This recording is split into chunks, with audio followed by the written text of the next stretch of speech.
so cool it survived all these years. Well, especially, and you know what that's from? That's from a Beller mine. Yeah. Still has a stamp on here. All right. What's going on? Guys, hold on. I'm sorry to interrupt, Matt. You do not gonna believe this. Well, look at what just came in. Oh, come on. Yeah. Let's Let me get this stuff safely out of the way. This is like mind blowing. So this is a Dutch Bible from 1730. Just check out these old brass latches. You push down, and then it opens. Look at the condition of this thing. It's even dated 1730. Wow. And what's really cool about this is got all these fold out maps, different illustrations.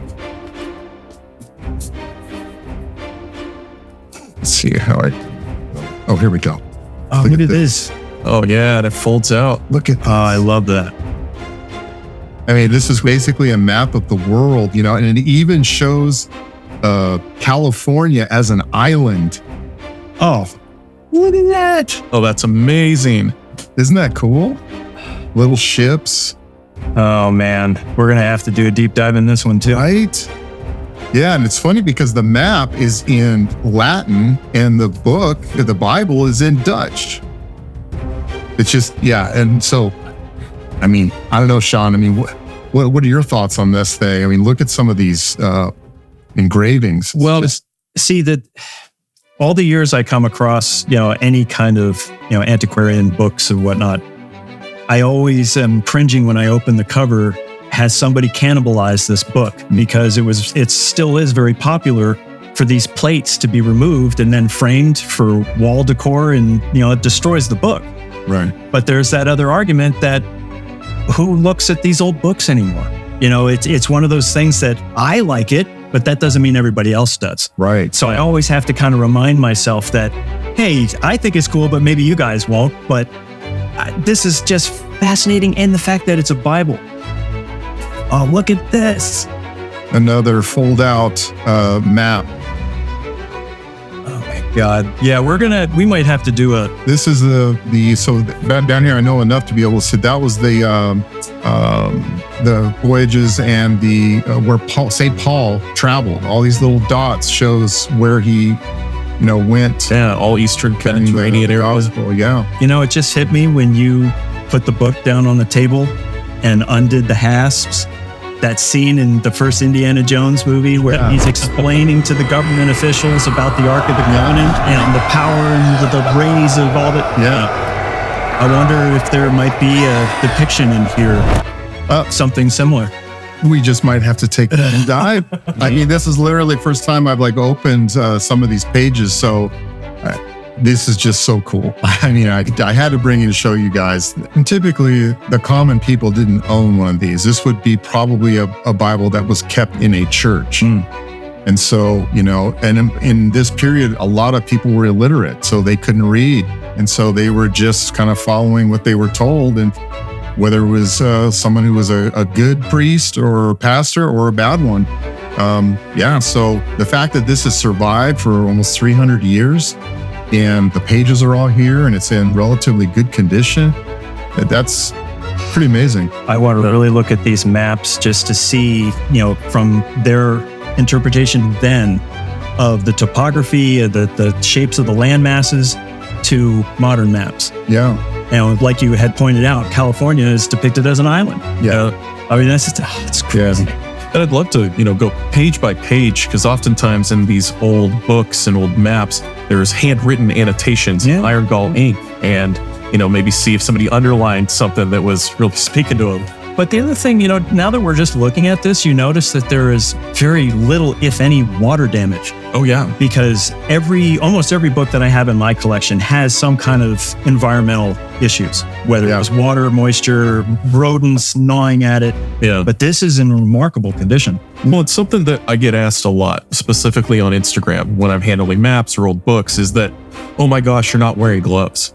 You should be wearing gloves. You're going to damage the paper. Well, I've talked to a lot of experts, a lot of the map shops of the world, and also talking to you, Sean, that these have already been handled for at this point, 300 years, just shy of it. And, you're not going to damage it anymore by the oils in your skin. You look close at the sides of this book, it's so brown and dirty that it's already, you can't do anything worse. And it's actually, you lose tactile, control if you put gloves on. Right. If you put on those, what you would imagine, those cotton gloves, it's slippery. You might rip a page. When you use your fingers, you have a better chance of it continuing to stay intact. And all right, if we're going to be real technical, okay, wear the white gloves.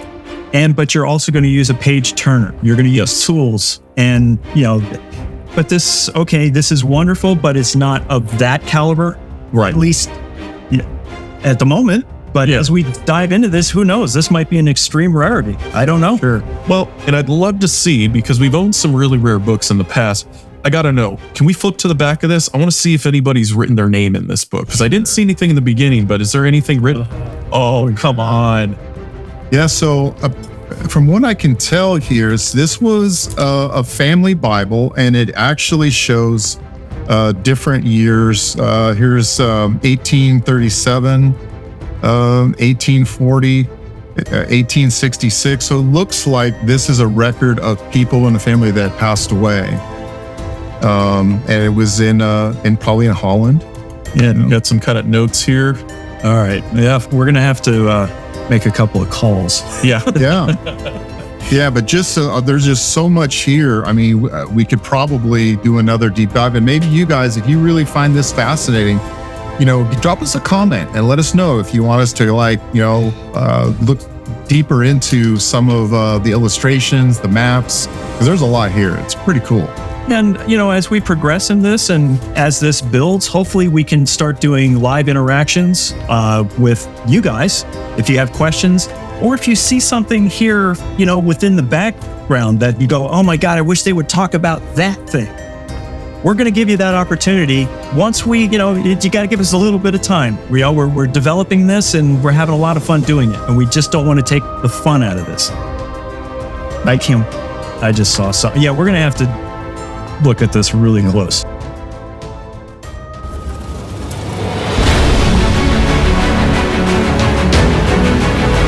You've got two weapons in one. I'm kind of, I'm at a loss because I look at these and how are they constructed and was it practical? You loaded this to use it once.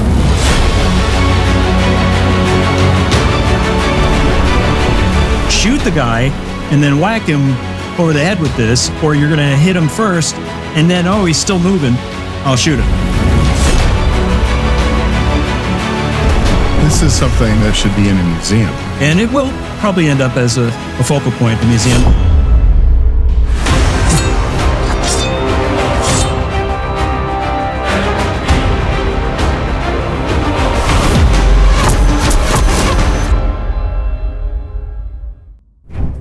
Welcome to History Roundtable.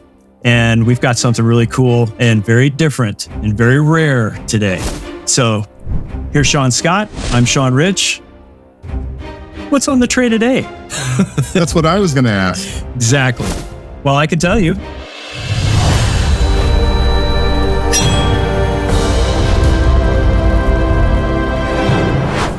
This is an extremely rare mid-18th century, so right around the 1750s.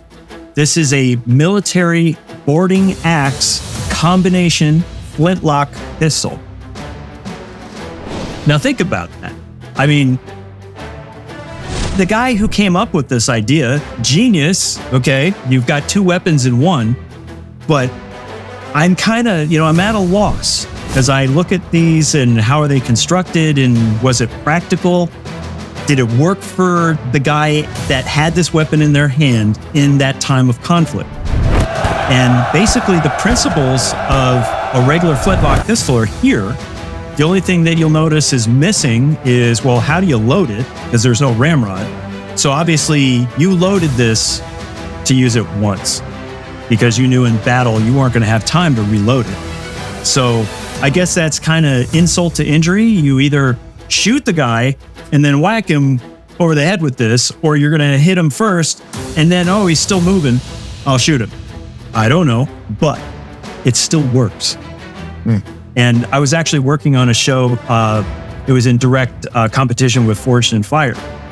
And this was one of those shows that it was a build competition, but it was so difficult. But because here's like, okay, build one of these guys, and you've got 3 days to do it. How do you do that from scratch? So, and that show was called Master of Arms, but I don't know. I look at the design of this, and again, the same principles. You would load it, muzzle loading, through the barrel, main charge, your projectile, and a wad, and then ram that down with the ramrod. Then you would put your priming powder in, close your frizzen, put it in your main stage, and then you could fire it. So it's the same principles as any other flintlock, but again, built into boarding games. I mean, of course, what's that next question? On the level of cool factor, where does this rank?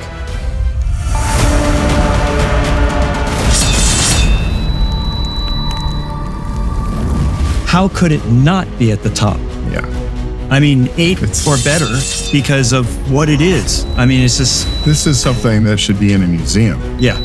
And it will probably end up as a focal point in a museum because, again, that's part of the firearms evolution. These really cool combination weapons.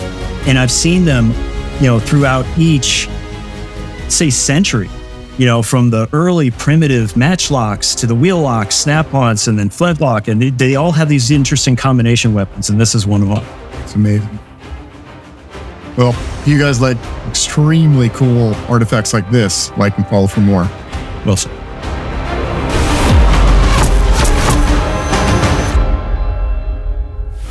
History Roundtable, an all-new season. Don't forget to like and share your favorite episodes.